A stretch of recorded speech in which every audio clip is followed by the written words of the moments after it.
ijobat bo'lsin, yurtimiz tinch bo'lsin, yurtimizga ko'z tegmasin. Bismillahirrahmanirrahim. Qanday bo'lsin? Gullar bilan.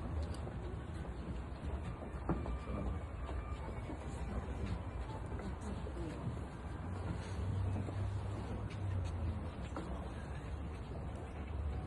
Ilohim mana shu qilgan hamma niyatlaring, mana shu hamma harakatlaring tagida bitta narsa yurtimizdagi tinchlik, osoyishtalik. Ilohim mana shu aytganimdek hozirgi mana shu murakkab dunyoda biz o'zimizni yo'limizni topib, eng katta manfaat xalqimizni manfaatiga to'g'ri yo'l topib, yurtimizda tinchlik, osoyishtalik abadiy bo'lishga hamma harakatlarimiz, hamma duolarimiz Xudo taolo qo'llab-quvvatlasin.